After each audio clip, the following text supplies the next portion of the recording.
This is episode 3 of a 5-part series that answers the question that so many people with chronic diseases have. Why did this happen to me? If you want this answer too, you're in the right spot. And if you haven't done so, you might want to check out episode 1 and 2 as well. We move along in the story, so you might not want to miss part 1 and 2.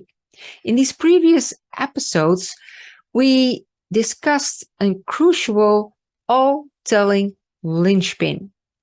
A linchpin that links the various risk factors that we probably all know to the many types of chronic diseases, no matter whether it's heart diseases, cancer, autoimmune diseases, irritable bowel syndrome, depression, you name it. All these common types of chronic disease all originate from this linchpin. So let's start and let me show you this linchpin. This is a graph from an overview article published a couple of years ago in a prestigious journal, Nature Medicine. Now, I could have showed you a carload of scientific papers that link various risk factors to low-grade inflammation and various papers that link low-grade inflammation to the various types of chronic disease. But I chose this one because it has this beautiful graph that says it all, and it's an overview article. So I put the link here in the slide. So if you want to check it out, you can read it for yourself. Now, on the left-hand side, we see the various risk factors that we all know, like a sedentary lifestyle, being overweight, eating the wrong foods, drinking, smoking, loneliness, depression, you name it. And on the right-hand side, we see the various types of chronic disease. Now, for over 20 years, we knew that there was a relation between those risk factors and chronic diseases, the common chronic diseases, but there was a huge gap in between because we simply do not know how they were related. And because we do not know how they were related and we did not see a direct relation, it was also hard to stick to new, better lifestyle elements, right? So that was until recent. Now we know that there is a direct link. And this direct link is systemic low-grade inflammation. Systemic because this low-grade inflammation, which is just a little inflammation, it's all over the body. We can just measure it in our blood. Actually, with a standard test, not the standard test, because that measures acute inflammation, way higher levels. But if you have a high sensitivity test, it's easily measurable. Now, like I said, there are a lot of papers linking to risk factors to low-grade inflammation. And now that we know that they are directly linked to chronic diseases, we know that everything that is pro-inflammatory is a risk factor, and everything that is pro-inflammatory has the potential to start and develop and progress all those various types of chronic diseases. So this is important to understand because this is the key to reverse chronic disease, guys. Everything that is pro-inflammatory in your life, that is persistent, has a big potential to develop chronic disease. So, if you take away the cause, what will happen? Well, we come to that way later, but your chronic disease will reverse. And all the damage that has occurred that is non-permanent will eventually repair as well. So, this is really important. Risk factors are pro-inflammatory. Risk factors induce low-grade systemic inflammation. And that is at every beginning and every progression of the various chronic diseases. So now let's move on and see why the body does this. Inflammation starts in the body because the body calls for protection. Inflammation is a defensive mechanism. So out there must be some kind of a threat. The brain perceives a threat. Now, cells just do what they have to do. Like a heart cell is just doing heart things, functions of the heart. And a nail cell does things that a nail cell does. There are different levels of responsibility, but actually only that part of differentiation, being a heart cell or being a nail cell, that is what makes them different. Otherwise, all cells do regular household tasks like cleaning up, repair, restore, like restore function, rejuvenate, grow. Now, they do their thing, except when they get a special signal from the brain that there's some kind of danger. And when there's some kind of danger, they get this signal via chemicals like neurotransmitters or hormones that they have to switch tasks. They have to do something different. And in that case, they are going to help to fight off this danger.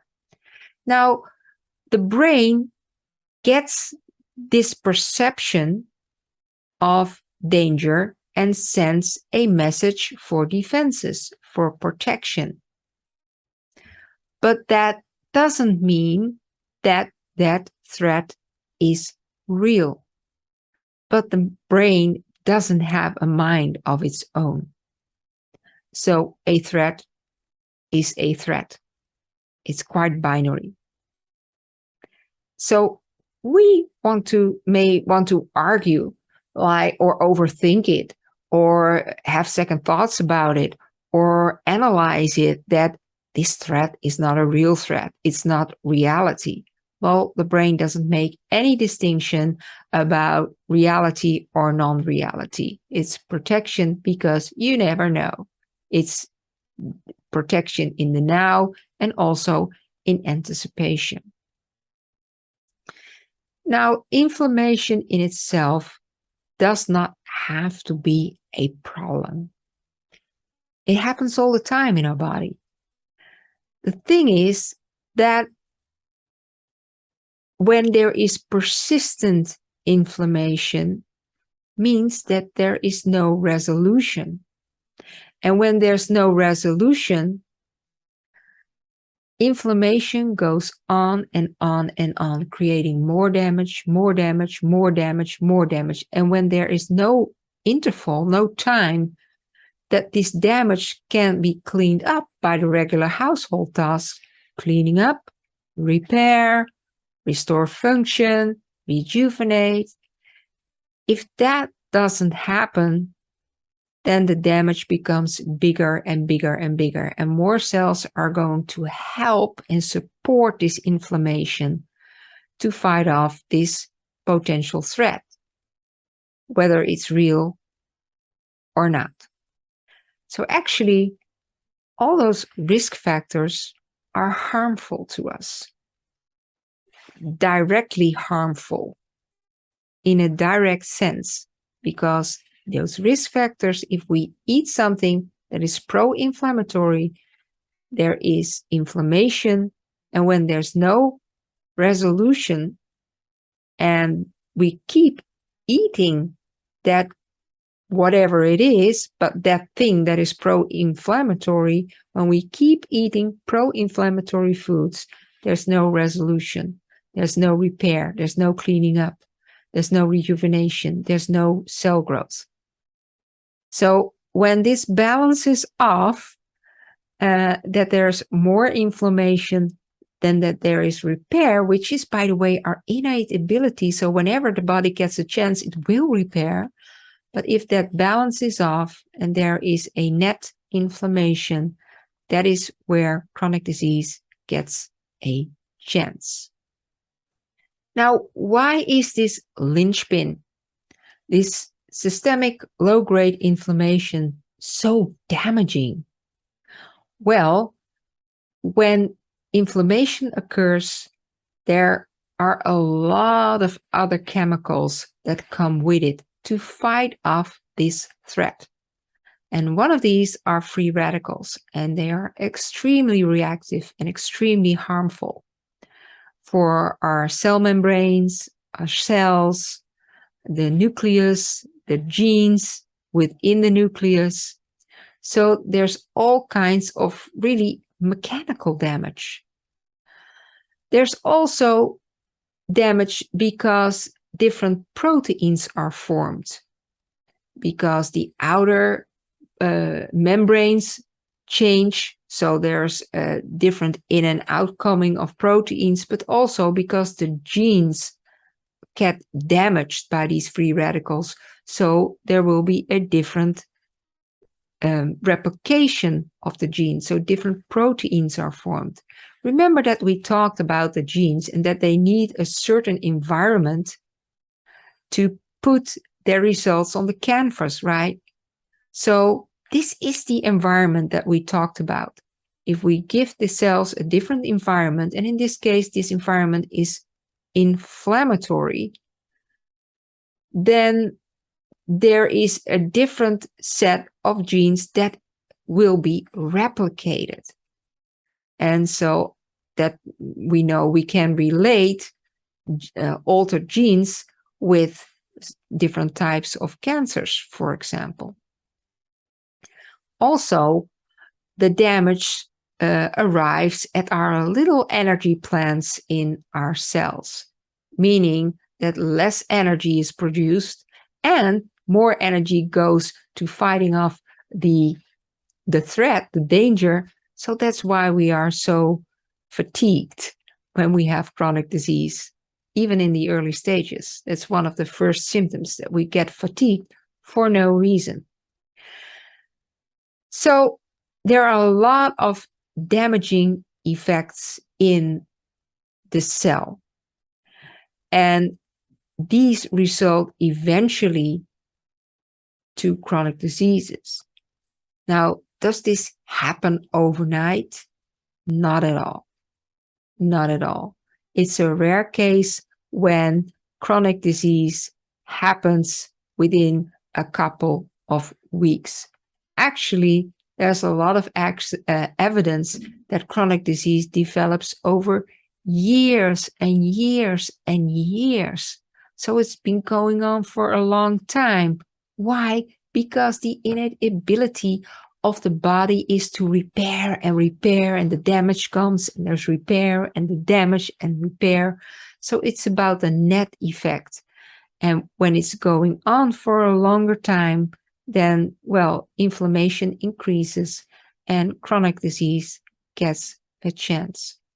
So this is the conclusion of episode 3, that this linchpin between risk factors and chronic diseases is what we have to target to reverse chronic disease and recreate health. And because of this linchpin, those risk factors are elevated to causes. And actually, everything that is pro-inflammatory to our body potentially causes chronic disease. So, see you in the next episode.